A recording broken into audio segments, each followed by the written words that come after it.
Hi, Gabe. When you faced a starter like Urias so recently and so many times throughout the season, how do you sort of balance all the things that you're looking for in the lineup, with some bats that are maybe a little colder than you'd like, but, maybe an optimal matchup situation, and knowing that these guys have seen him so much? I think you can expect the guys that we normally have in there against quality left-handed starters in our lineup tomorrow. I mean, there's some ordering stuff and some positioning stuff that we always have to work through, but I don't anticipate any big surprises there. Kind of know what we tend to do against left-handed starters, and it's going to be pretty similar tomorrow. I'm not sure if that's where we're going with it, but yeah, that's it. There's not going to be anything that I don't think is going to surprise anybody. Gabe, you haven't hit real well in this series, obviously against some really good pitching. You just want to win. It's not about stats, but do you see anything with the at-bats? Do you see anything with the swings? Are you guys just a little off, or is it mostly their pitching? Well, I spent a lot of time over the last couple of days just kind of looking at Gratterall and Trinan and Joe Kelly and Walker Buehler and Julio Urias, and the theme in common with all of these guys is just really good stuff and the ability to put the ball in various parts of the strike zone, and then when necessary, kind of go out of the strike zone to maybe even acquire some swing and miss. So I think in those situations when you're facing high quality pitchers, you really have to hone in on your game plan. And the game plan for us throughout the season, and will continue to be looking for pitches that we can drive and really jumping on those aggressively, and then being a little bit more passive and patient on pitches that we can't drive. Now it's an additional challenge when you're facing guys that have as much movement and velo and stuff as these guys do, but that's true for any team in the postseason right now. You're going to be facing high quality relievers, high quality starters, because by nature those are the teams that are in the postseason. So, Tim, you could ask me this at any point during the season, and I will almost always say there's no one thing in particular, and that's just true for hitters. It's not boiled down to like one specific thing, whether that be a rhythm and a timing and being on time, or seeing the ball a little bit deeper in the strike zone, or moving your contact point a little bit more out in front, or game planning a little bit differently. It's a lot of things in combination and not one thing in isolation. Go ahead, sir. Gabe, before the series, I think I saw a quote where you said you openly acknowledge that managing in the postseason is different. What have you learned in these 4 games about how different it is, and how will that shape your decision making in the game tomorrow night? I think the most obvious and notable, and I'm not sure it was anything new that popped up, but something that I haven't experienced before and now am experiencing for the first time, is the ability to have all of your relievers up every single day. It's a big difference from what we had in the regular season, where so much energy and time was spent on monitoring the pitchers' workloads, and were they going to be good on the 3rd day in a row, and was that a gamble that we were willing to take in the middle of the season? When you get to the postseason, you have these built-in days off, so you can ask your relievers to pitch on back-to-back days. They've been doing it all season long, and then you have that off day coming, so it just gives you a little bit more flexibility. That's one thing that stands out to me. Go to the left side here. Hey, Gabe. A couple of your players have described Webb as kind of a goofball. Does he still kind of maintain that same loose demeanor on his start days, or is he a little bit more different? You do see a tiny bit more intensity and perhaps a little bit more seriousness on his start day, but you can still talk to him. So I've been around some pretty good, high-quality, Hall of Fame caliber pitchers who, on their start days, it's just really difficult to have a conversation with them. And there are some pitchers who everybody in the clubhouse knows you just stay away from on the days that they start. That's not Logan Webb. It's actually none of our starters. You can have conversations with Logan Webb in game, and I think he can receive the information and process the information. You can have conversations with Logan Webb on the mound. I think he can process and apply information. And I also think he is who he is on days that he starts. Maybe with a slightly more serious vibe, but for the most part, man, he's just he's that great personality even on the days that he starts. We'll stay on the left side here in the 3rd row. Yeah, considering you have so many relievers available, and you have Gosman potentially available, Wood potentially available. How do you manage a game with an off day before, off day after, aggressively, while also knowing, like, maybe giving those guys some room to work? I don't think there's no like script on how to manage in those situations, in my opinion. My opinion is that just like we did during the regular season, we're going to watch our starting pitcher and listen to the cues that he gives us. In this case, it's Logan Webb. Have conversations with Buster because he's got such a great perspective. We'll be watching from the dugout and check on if he's able to stay in his delivery. Is his stuff still moving the way it normally does? Is the velo still there? So kind of the characteristics that would make you think he's got something left in the tank.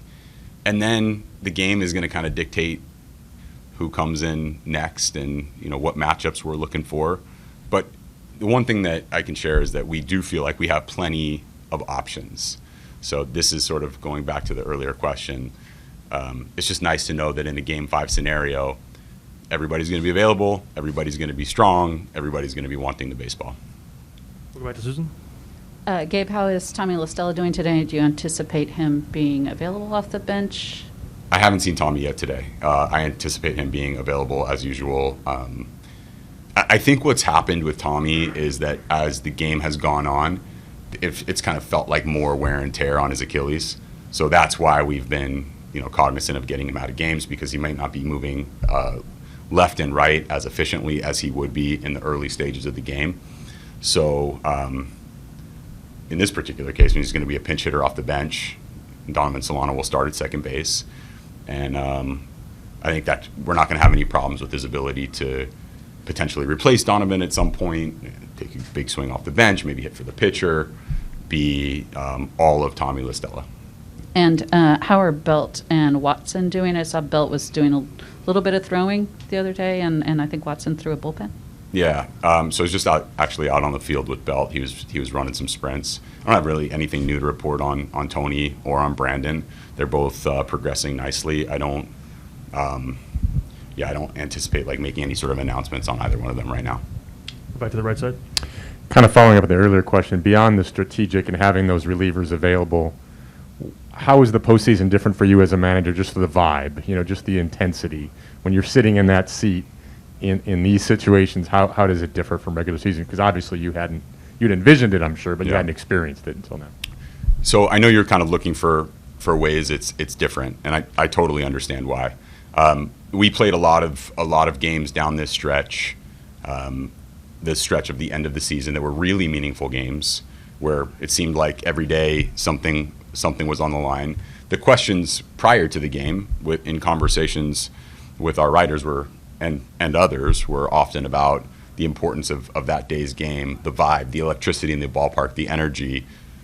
Like, those are the things that came up. So these are actually quite familiar questions, and all this feels quite familiar. In my brain, just like during the regular season, I'm paying attention to how the players are responding to these environments, and then trying to help with some support in any way that we can as a coaching staff. That also is happening in the postseason. And maybe what you're doing is you're saying, hey, this is a little bit of a different environment. Perhaps there's a few more fans. Perhaps there's a higher level of energy and excitement in the ballpark. Are you feeling anything different? Is there anything that we can do to help support you in a different way? So we'll kind of have those conversations, ask those questions, and pay that level of attention. Go to John over on the left. Yeah, Gabe, Logan's frame of mind before all these big games, is it the same as it was early in the season? And is it like a pitcher who's been around like 10 years more than he's been? He's so young, but he's getting it done in all these big games. I think the frame of mind is different, mainly because he's got such high level of confidence right now. I think it stems from having, outing after outing of success, and there's been a few bumps along the way, but for the most part, it's every time he goes out to the mound, he feels like he's going to give San Francisco Giants a chance to win that game. So I think the mindset now is, I've done this now for a really long period of time. I don't know that a clinching game for the National League West isn't a perfect test for what's happened so far in the postseason, and he's sort of not battle tested specifically in this type of situation. So I can't say he's pitched a game 5 in a division series. He's pretty battle tested in other ways, and experience comes in all different shapes and sizes. I think he can lean on some of that experience that he's had at this point, and definitely trust himself because of the success that he's had to date. Mm-hmm. And as someone who appreciates history, have you considered your place, your team's place, Logan Webb's place in history, and all the storylines that are going around this series, including tomorrow, storylines that won't soon be forgotten? Yeah, so what I do is I listen pretty carefully to what the players are saying in their post-game conversations, and I think our players understand the magnitude of the Game 5 in a DS at home against the Dodgers, first time playing the Dodgers in a postseason series, all of the dramatics that have happened in Game 5s along the way, and some of the cool things that have happened for the Giants players and Giants fans. And I think our players are well aware of that, and so when I hear them talk about it, it fires me up a little bit. It gives me their understanding and knowledge of the history is it's encouraging. We'll go to the back row. Go ahead, miss. Part of that history includes a lot of recent success in game elimination game situations. Have the guys who've been here for those over the last decade or so, Posey, Crawford, Belt, been talking a lot to the younger guys about what that's like and how to maintain composure? So some of the messages that are being sent are direct and in conversations with players in the clubhouse. They're in conversations with players in the dugout, and kind of visibly see those happening. Some of them are a little bit more subtle, and they come in the form of the conversations that the players are having with the media and the things that they're saying in the media. Because look, Buster, Brandon, both Brandons, all of our veteran players that have kind of been there and experienced this, they know that their words carry a lot of weight. So, and they know that their teammates are listening, but also reading their words. And so, the things that they are saying, I think, are meant to share with our fans and meant to share with all of you. But I also think they're meant to share with their teammates and the coaching staff. We'll go to Bob right in front of her. Hey, Gabe, these two teams know each other so well, having played 23 times. Is there any such thing as a home field advantage in an elimination game besides having the last at-bat? Well, the last at-bat is one that we talk about a lot, and I think that's an important one. Look, like when we went to Los Angeles, it was loud, right? There was a high level of intensity in the stands, and a lot of quality rooting going on. And I think from our standpoint, we felt the same thing when we've been here at Oracle Park, and I think the home field advantage comes in the form of having the support of 40,000 people plus, or what's the attendance number in a, not sure, but yeah, somewhere in that neighborhood, and you can feel that support. It's meaningful. It changes the energy, and it boosts confidence, and gives you adrenaline. And we've all been talking all year about how some of that adrenaline can be used and channeled to good performance. So I think I think it means something. Go to Scott next. Hey, Gabe, wondered, last night you blew through pretty much your entire roster. Pitchers, other than starters and Duval. Blew through, however you want to phrase it. That happened fast, didn't it? It went quick. Mm-hmm. What I'm wondering, it seemed like early on for a while, every move was obviously to keep your guys within striking distance to try to win the game. That's right. I'm wondering, later, when you continued to empty your bench, did it at all shift to thinking of tomorrow's game in terms of getting guys game action, getting guys, shaking a little bit of rust off?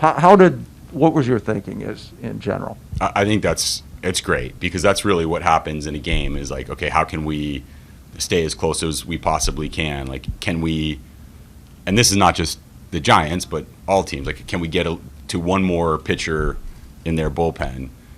Even though we know that you have the off day, it's still valuable to kind of see another bullpen arm when you can. Potentially something stressful happens and you're able to score a couple of more runs and just put some additional pressure on the opposing team. The one thing I'll say is once you get past the point of, you're right within striking distance. Let's say, a team goes up 5 or 6 runs in the 8th and they've got a couple of nasty relievers left. The cool thing with us is we still have good players that we can, get in the mix, as you mentioned, get them a little bit of work, and potentially scratch and claw also to help us get back into the game or keep the game close. Like Zach Lastella, by way of example,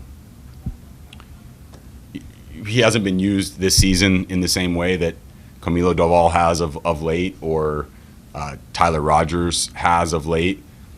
He's stretched for us at times, and he's also pitched some big moments for us. But you can tell, like in that game, we were down, and it was going to be tough for us to claw back into that game. But we needed somebody to give us a couple of innings of work, and not only did he give us a couple of innings of work, but he made it very attractive to look for a spot for him in Game 5. The right spot, because when you're going through the caliber of hitters that Zach was going through, with the stuff that he was bringing to the table, it's compelling. And he's performed in those kind of moments quite a bit for us this season, and we all remember the Milwaukee series, how pivotal he was. But to the question, Scott, I think it's a combination of getting people work, getting through the game while still keeping people fresh and ready for the Game 5 situation, and continuing to scratch and claw to try to win the game and make something good happen. It's kind of putting all those things together. We'll go to the back row on the left side. Hey, Gabe. Dave Roberts said he thinks it's going to be pretty unlikely that Scherzer gets in the game tomorrow. Do you believe that? And is he still part of the prep work that you guys go through in the next 24 hours?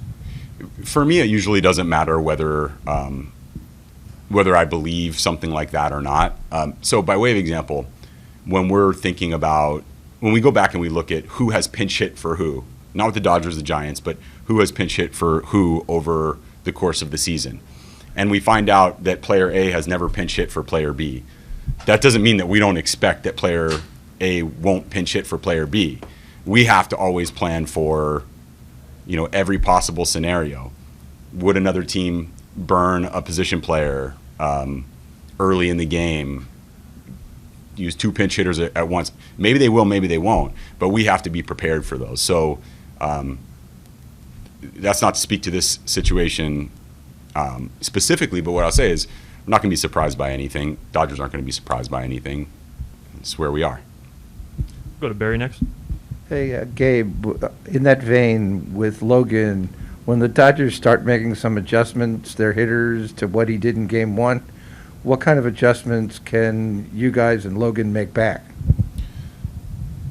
I think this is not specific to Logan. Sorry that I keep going in this direction, but I believe it. When pitchers have, 2 great secondary weapons, they have a good sinking fastball they can elevate at times, and they see some adjustments being made either in-game or in a subsequent game, they can always go to those other secondary weapons. If those are working better, they can also pitch more in the zone if necessary. If you're seeing a passive approach, they can try to pick the edges of the zone or go out of the zone for some swing and miss. So it's true for Logan, but it's true for all pitchers. They're going to be able to adjust their pitch usage. They're going to adjust, how frequently they're in the zone,